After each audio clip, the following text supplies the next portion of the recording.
and important scripture.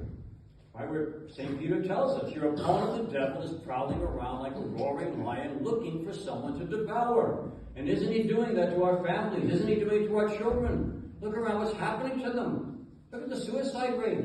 Look at the anxiety. Look at the struggles with addiction. Addiction doesn't just happen.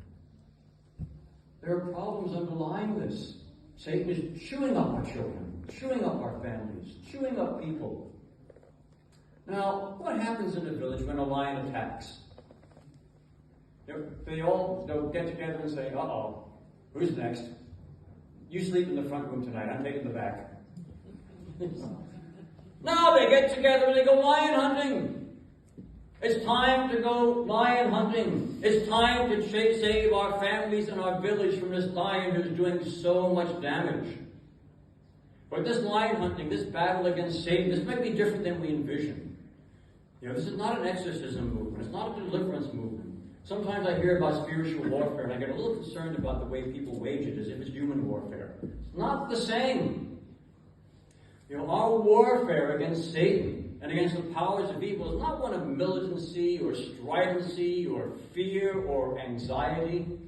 We have nothing to fear. Keep joking, not only is our daddy bigger than their daddy, our mommy is bigger than their daddy.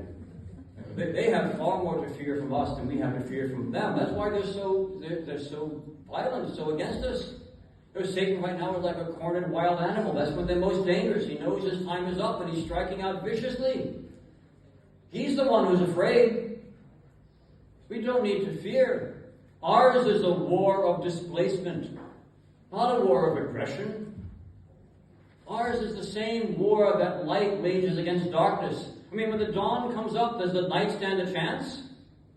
When the light shines against the darkness, does it fear the darkness? No. Does it fight the darkness? No. Does it even think about the darkness? No. It focuses on being the light. And by the very nature of being light, it drives out the darkness. I'll digress a bit because this is important for us personally.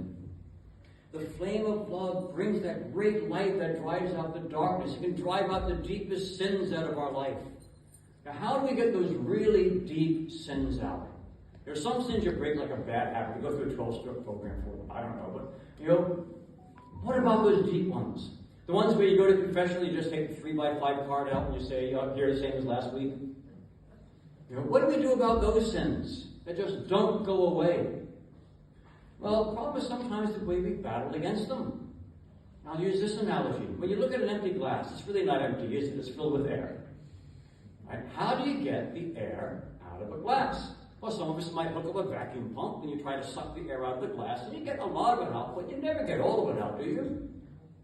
And that's often the way we fight against these difficult sins. We struggle and we focus on the sin. How do you get all of the air out of a glass? You have to fill it with something else, right? So as we fill our lives with the very holiness, the very life of Jesus as the effect of grace, that's how we drive out those deepest sins that don't go away any other way.